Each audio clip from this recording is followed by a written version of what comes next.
1 Timóteo, capítulo 2, versículos 13 a 15, diz assim: porque primeiro foi formado Adão, depois Eva, e Adão não foi iludido, mas a mulher, sendo enganada, caiu em transgressão. Todavia será preservada através da sua missão de mão, se ela permanecer em fé e amor e santificação, com bom senso. Que Deus nos abençoe. Irmãos, uma pergunta pode habitar nossa alma: mulheres são todas iguais? Ana, a mulher de Eucana, diz que não. Ana mostra como uma mulher de Deus se realiza vivendo a vida comum do lar. Isso é algo cada dia mais difícil nos nossos dias.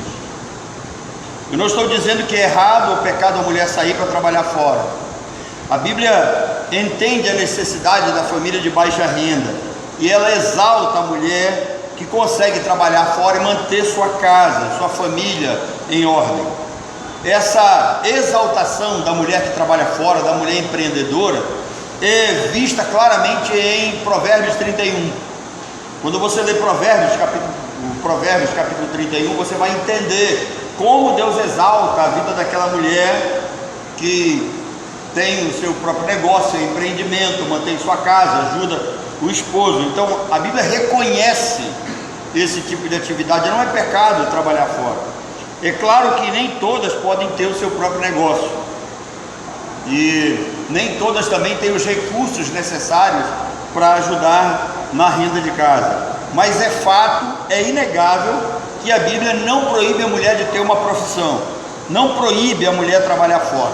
O que a Bíblia regulamenta e tenta evitar é a contaminação do feminismo na vida cristã, e isso é algo cada vez mais comum. Antigamente as igrejas, a gente fixava mais os pensamentos na questão da vida conjugal, da mulher como mãe. Hoje em dia não, nós temos que pensar nessas questões. O quanto o feminismo invadiu as nossas igrejas, o quanto o feminismo invadiu a mente das mulheres e como que elas pensam. Eu estava ouvindo agora há pouco que o Michel estava falando, que eles foram visitar uma igreja e o pastor estava falando sobre submissão feminina na Bíblia. Ele disse: mas nós sabemos que isso não é mais assim hoje em dia. Então houve uma relativização, né? Infelizmente. Como que não é mais assim? A Bíblia continua a mesma, a palavra de Deus continua sendo o mesmo, o Senhor continua sendo o mesmo.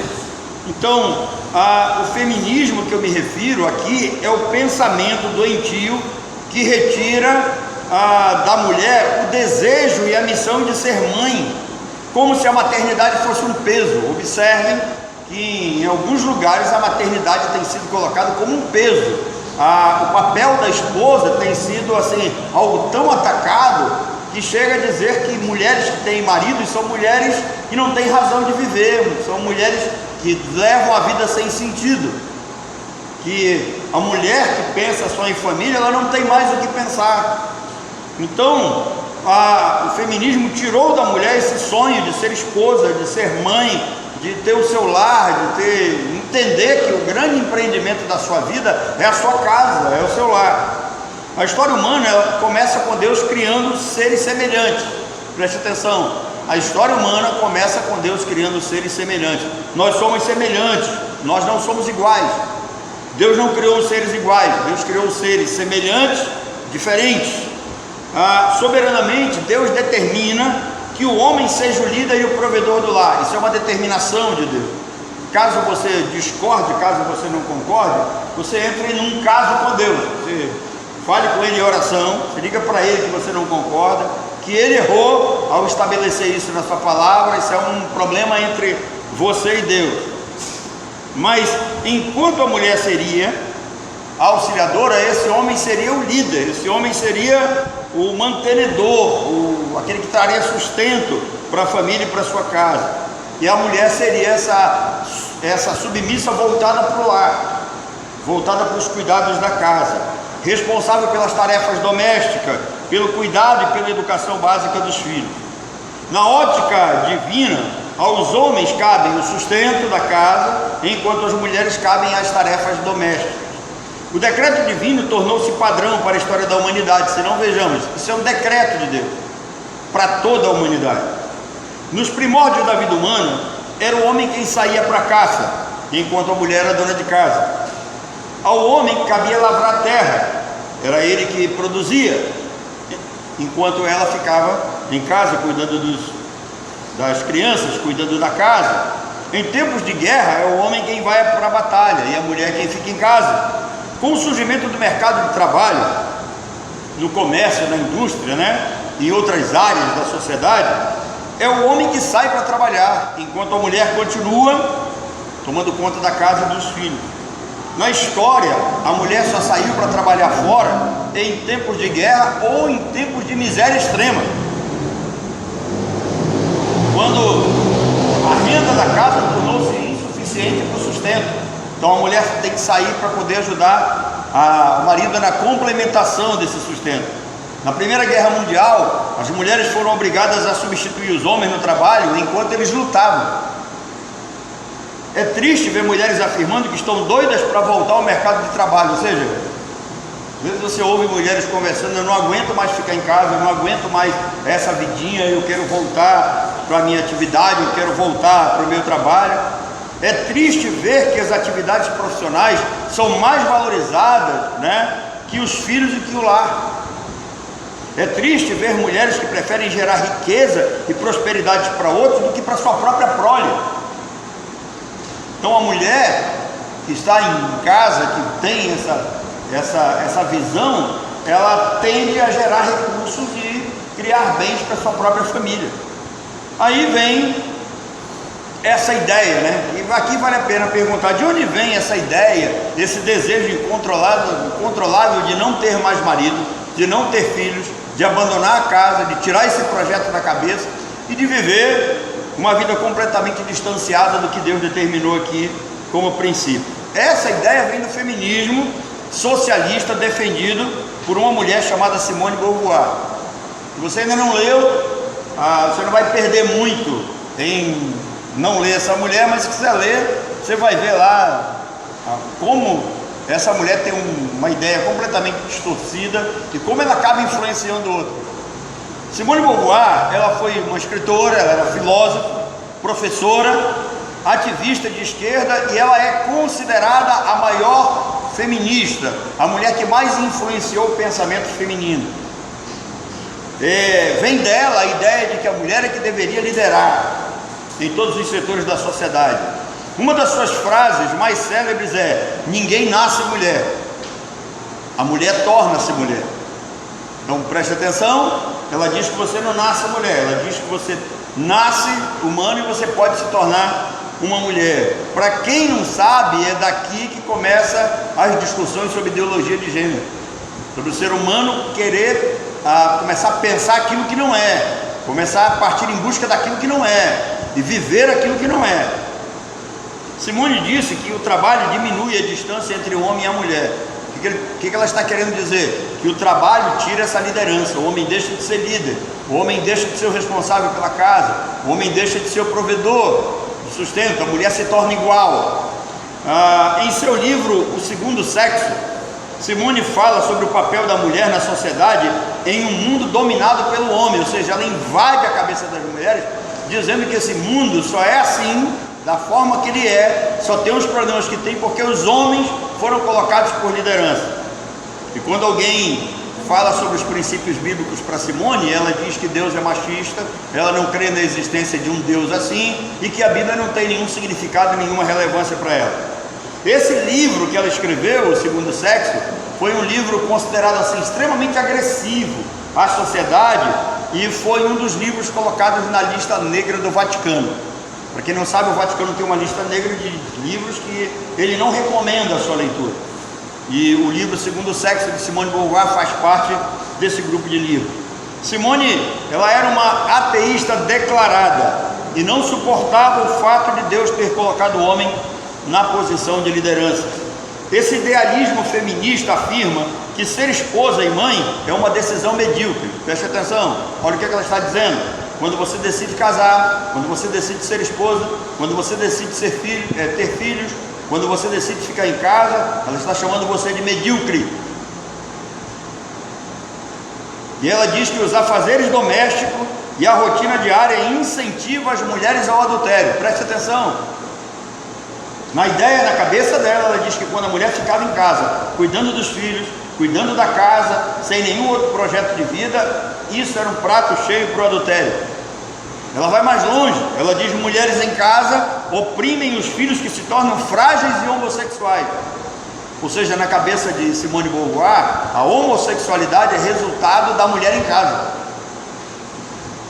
Problemas emocionais, morais, problemas psicológicos, é porque as mães estão em casa. Ser mãe, gastar tempo na vida com filhos é algo sem razão e sem sentido. As mulheres não têm tempo para ir a outros lugares, né? Vamos pensar hoje. Se fosse hoje, ela diria que a mulher não teria tempo para ir ao shopping, que a mulher não teria tempo para sair com as amigas, que a mulher não teria tempo para ir ao salão de beleza, porque ela está em casa. Assim, as feministas tratam o papel da mulher na construção do perfil familiar. É assim que as feministas atacam essa posição criada por Deus, é assim que elas destroem esses princípios bíblicos, é assim que elas invadem a cabeça das outras mulheres. Tudo que vimos até aqui coloca o feminismo em confronto com a Bíblia, em confronto com Deus. São pensamentos contraditórios, não tem como caminharem juntos. O feminismo, ele é um movimento social, político, cujo objetivo é a igualdade de gênero. O feminino também visa combater o feminicídio, a violência contra a mulher e a lutar pelos direitos das mulheres. Nada mais justo, eu acho interessante, com todas as letras, tem alguma coisa nobre aqui. É necessário que tenhamos também o papel na sociedade como igreja, lutarmos contra o feminicídio, lutarmos contra a violência da mulher em casa. É necessário que a mulher também tenha alguns direitos mais essenciais que hoje os governos têm negado, mas isso não significa que a igreja vai entrar num plano de tirar do homem aquilo que Deus determinou.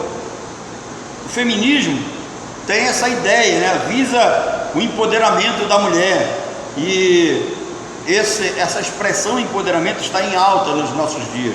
Ou seja, esse chamado empoderamento feminino tenta levar a mulher a uma posição de liderança, e isso certamente fascina.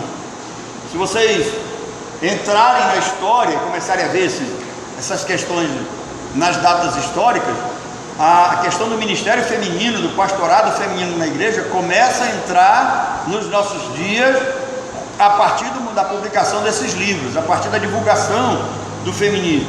O empoderamento feminino acredita à mulher o que a Bíblia não lhe confere. Eu vou repetir: o empoderamento feminino acredita à mulher aquilo que a Bíblia não lhe confere, aquilo que a Bíblia não lhe dá.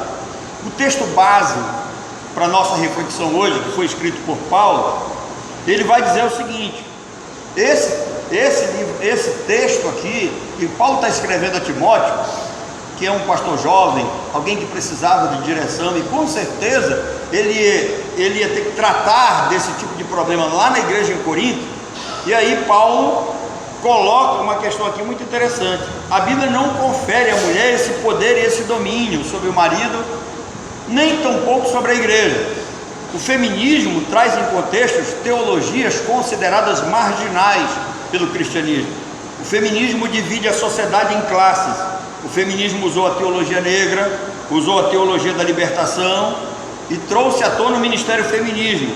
Para quê? Para atacar a liderança masculina, relativizar os preceitos bíblicos para a relação homem, mulher, marido, esposa, mães, pais, filhos, relacionamento espiritual dentro da igreja. Elas tentam atacar isso. O feminismo, chamado cristão, desafia os líderes da igreja e a própria escritura para o chamado empoderamento feminino. Quando nós olhamos para essas novas teologias que têm surgido no seio da igreja nos nossos dias, nós vamos ver que hoje é muito pregada a questão da desigualdade de gênero, exigindo uma prática teológica e uma explicação mais bíblica dos líderes.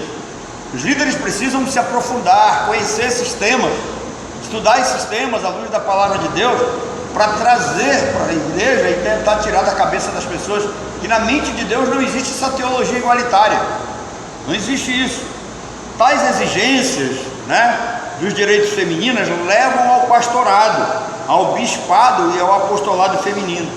Interessante que esses termos são inexistentes nas Escrituras. Não existem esses tipos de ministérios na ótica de Deus nem na história da igreja. Você nunca leu na sua Bíblia assim, olha, às presbíteras, digo eu. Você já leu isso? Você já viu o apóstolo Paulo se dirigindo às presbíteras, às pastores, às bispas? Interessante que quem conhece a língua grega, quando você pega a palavra episcopos, a palavra episcopos, de onde vai surgir a palavra bispo, ela não tem versão feminina no grego. Ela é uma palavra puramente masculina. Por quê? Porque Deus não deixou espaço nem brecha para esse chamado ministério feminino. O feminismo infiltrado na igreja abriu caminhos para o protagonismo da mulher, tanto na fé quanto no lar. E quando Paulo escreve a Timóteo, ele registra princípios que estavam sendo deixados de lado já naquela época. Isso não é uma coisa dos nossos dias. Já naquela época nós já tínhamos problemas com isso. As mulheres querendo liderar, querendo tomar espaço, trazendo problema para dentro da igreja de Deus. E o apóstolo Paulo escreve a Timóteo, e também quando ele escreve a Tito, ele diz assim: por esta causa eu te deixei em Creta. Tem uma causa lá. Que causa é essa? Problemas de administração, problemas espirituais dentro da igreja que Tito tinha que colocar em ordem. Para colocar em ordem é necessário um líder que bata na mesa, alguém que tenha responsabilidade e consciência do seu papel de liderança. Em 1 Timóteo 2,9, Paulo diz que as mulheres, elas devem se vestir com modéstia. Preste atenção. 1 Timóteo 2,9, Paulo diz assim: as mulheres vistam-se com modéstia. Ou seja, a roupa da mulher tem que ser uma roupa adequada, tem que ser uma roupa apropriada. Agora, quando Paulo fala da roupa, ele não tem em mente a roupa. O termo grego não se refere apenas à roupa. Paulo tem em mente mais do que o vestuário. Ele abrange todo o comportamento feminino. Então Paulo não está falando só de roupa. Paulo não diz assim: a mulher deve se vestir adequadamente. Paulo está dizendo: a mulher deve se comportar adequadamente. Ou seja, tem um comportamento recatado, adequado, de procedimento que cabe à mulher. Paulo diz assim: olha, não usem roupas espalhafatosas. E aí, ele não está dizendo que você não pode usar um vestido bonito, né? Uma indumentária bonitinha, uma roupa bonitinha. O que ele está falando é: não usem roupas que indiquem sensualidade e ideologia. Duas coisas. Se você está se vestindo e a sua roupa passa sensualidade e algum tipo de ideologia, dê uma corrigida. Porque Paulo vai escrever a igreja aos Gálatas, igreja da Galácia, e ele diz assim para as mulheres: olha, na realidade ele diz para a igreja toda: não vos torneis pedra de tropeço, nem para judeu, nem para gentio, nem tampouco para a igreja de Deus. Eu creio que toda e qualquer mulher sábia, ela tem um bom senso. Ela sabe quando ela se olha no espelho, ela sabe quando as coisas estão passando dos limites. Ela sabe, não é necessário que ninguém faça esse tipo de advertência. Então Paulo diz assim, ó: usem roupas responsáveis, que indiquem bom senso, que mostrem uma vida piedosa, não com cabeleira frisada e com ouro, com pérolas, ou vestuário dispendioso. Em outras palavras, Paulo está dizendo assim, ó: cuidado com o orgulho. Irmãos, é triste, não diria que é triste, é até cômico, tá? Algumas mulheres, elas não se arrumam para se sentirem bem ou para agradar os seus maridos. Algumas mulheres se arrumam para competir com outras. Aí eu não consigo entender isso. Por isso que até hoje nenhum psicólogo conseguiu escrever sobre como é que a gente consegue entender a mente feminina, porque não dá, não tem como. Então Paulo diz, olha, a maneira como você deve viver, as suas boas obras, é isso que vai ser observado na sociedade, dentro da igreja, é isso que vai exaltar você.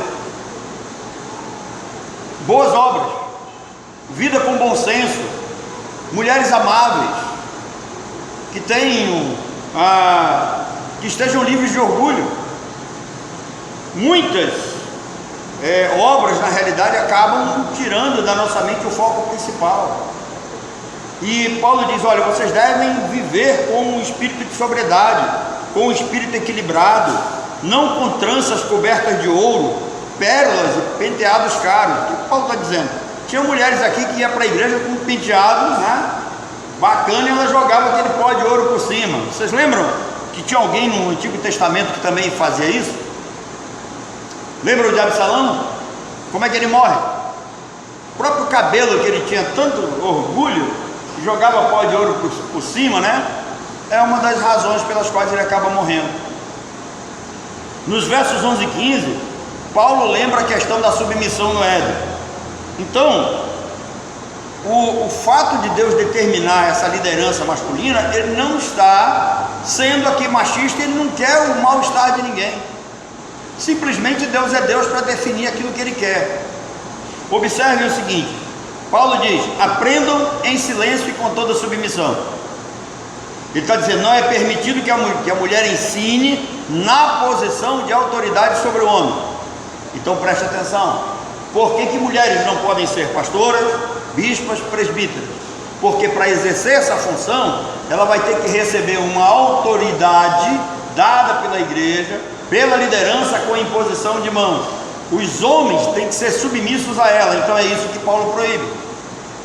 Em nenhum momento você vai encontrar nas escrituras aqui essa questão de que uma mulher não possa trazer uma reflexão, de que uma mulher também não tenha liberdade para pregar. O que está se falando aqui é de ensino sob autoridade na igreja.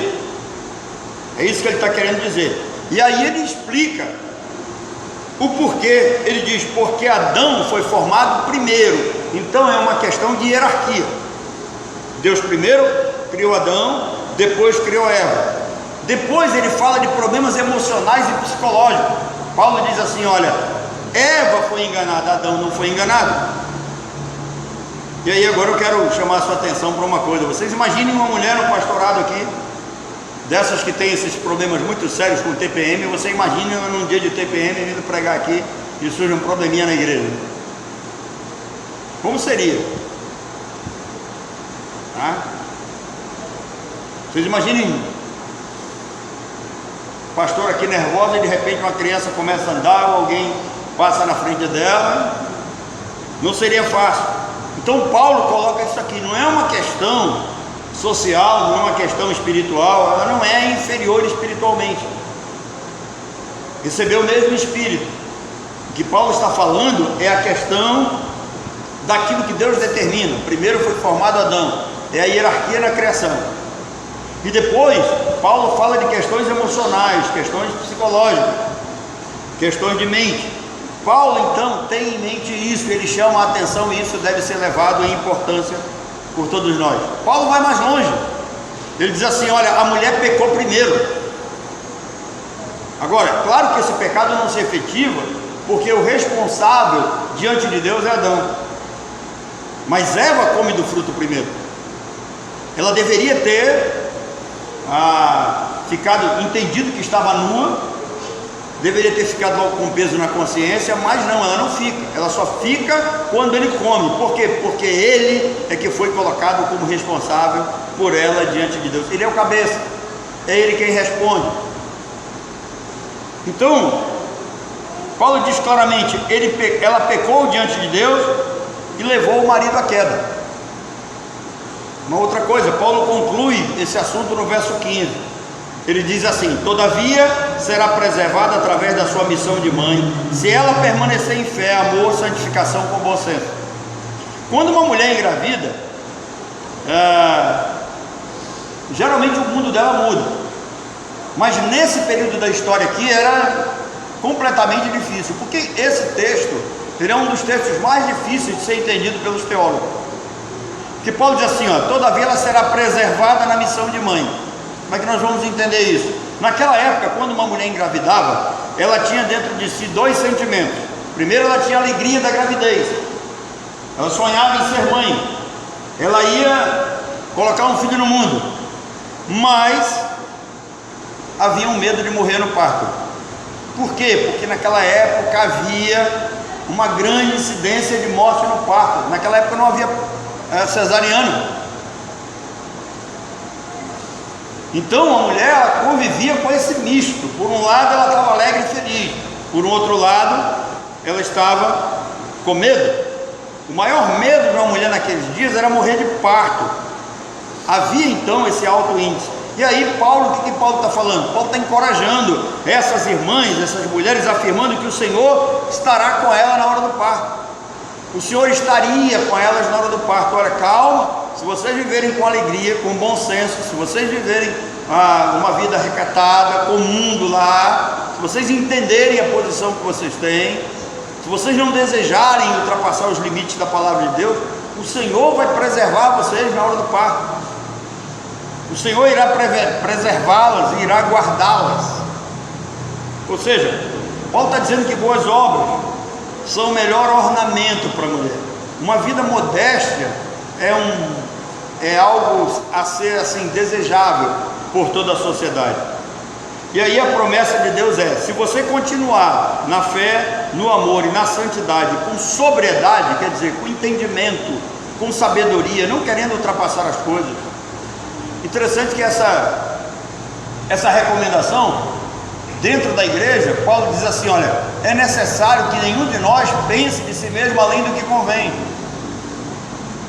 Ou seja, eu tenho que saber a minha medida, eu tenho que saber quem eu sou, e eu não posso pensar além disso. Eu não posso desejar ser melhor que os outros, não posso. Paulo diz que eu tenho que ser, nós somos membros uns dos outros e servos uns dos outros. Hoje pela manhã nós falamos aqui sobre a questão dessa chamada social que Deus faz para a atuação do crente na sociedade.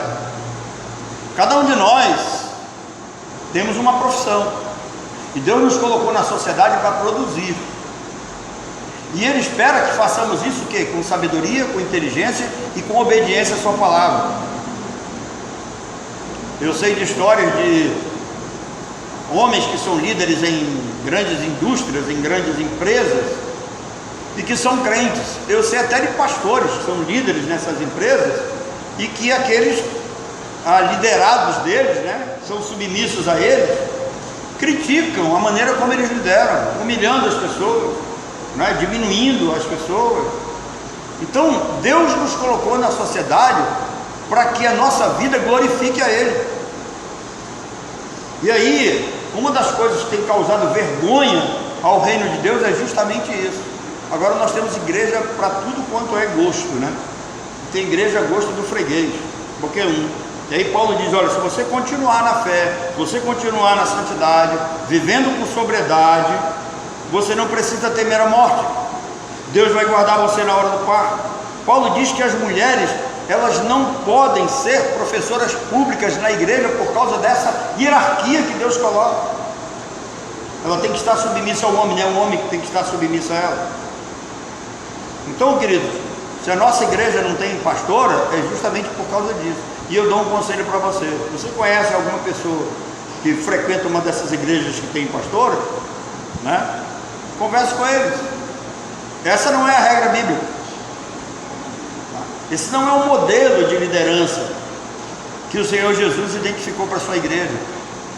Efésios capítulo 4, dá uma olhada lá. E Ele mesmo deu uns para apóstolos. Por que não tem apóstolos? Profetas, porque não tem profetisa. Pastores, porque não tem pastor. Mestres, porque não tem mestras. Por causa desse princípio divino aqui. Então é o feminismo que tenta mudar as coisas dentro da igreja. A mulher de Deus, ela deve ensinar os filhos em casa os princípios da fé.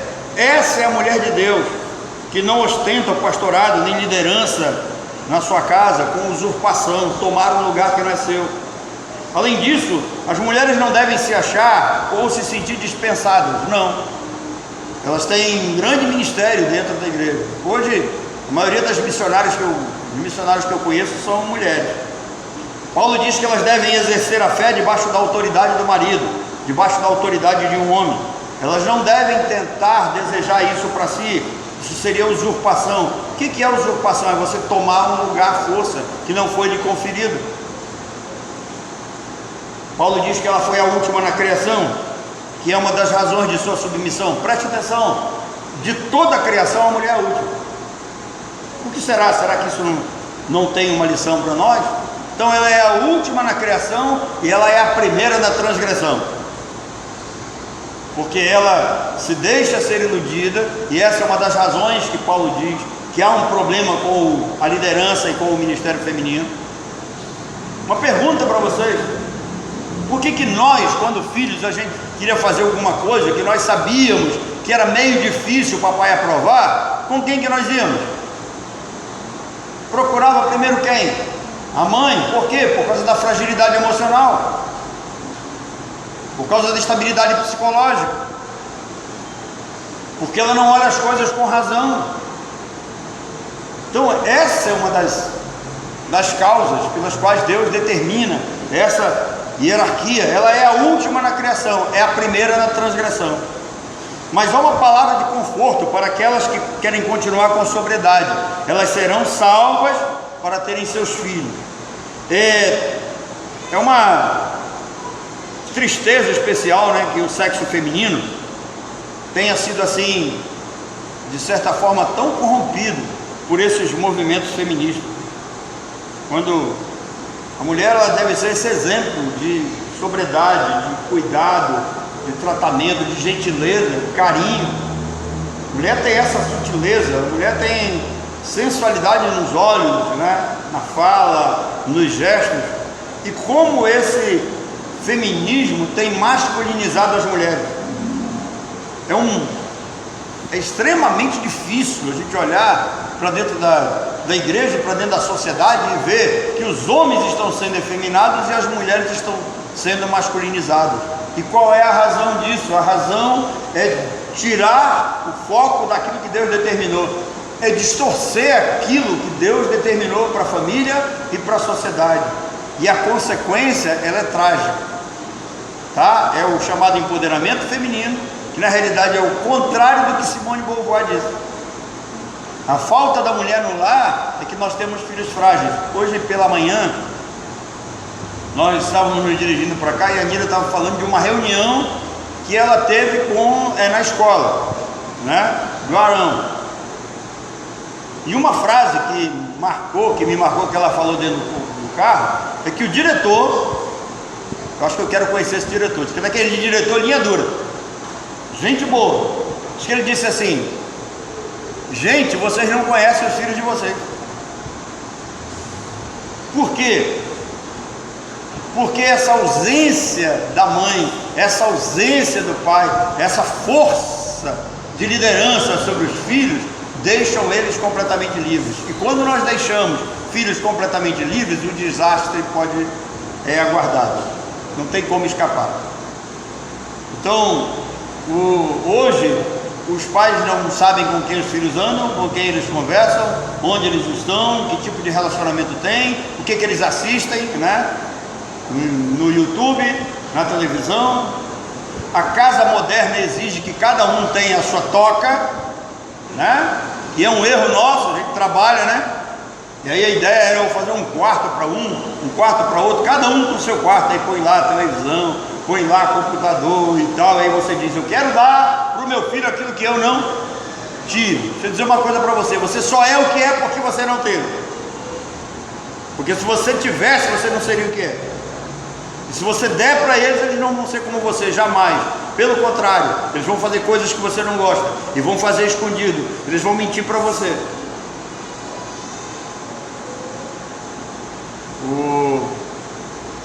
Ainda bem que ela saiu, né?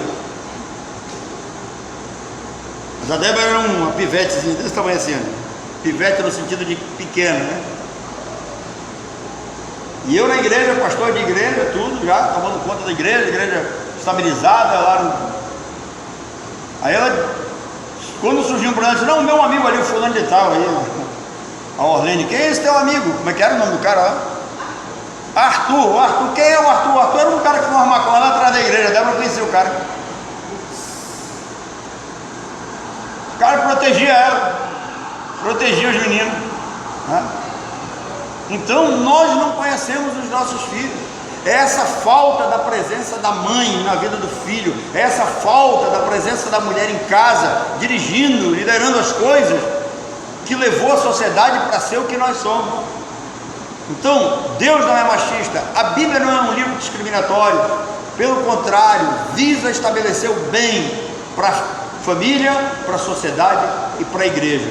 E eu espero que em nome de Jesus a gente acabe abrindo os nossos olhos, porque essa ideia feminista está aí, esse pensamento feminista está invadindo as igrejas, a nossa sociedade está sendo dominada. Isso é muito fácil, uma das maneiras mais fáceis de o socialismo e o comunismo dominar uma sociedade é quando, em primeiro lugar, eles quebram esse vínculo familiar, é quando eles trocam essa liderança pela via do empoderamento, é quando os filhos são destruídos dentro do seu gênero, quando os jovens recebem a liberdade para praticar todo tipo de coisa com relação ao sexo, e essa sociedade então ela está consolidada, está fadada a falir e a ruir. E eu espero que em nome de Jesus, a gente nesses meses que a gente acaba assim refletindo sobre questões familiares, Deus abre os nossos olhos para que nós não venhamos a ser presas fáceis na mão do inimigo. Que Deus nos abençoe.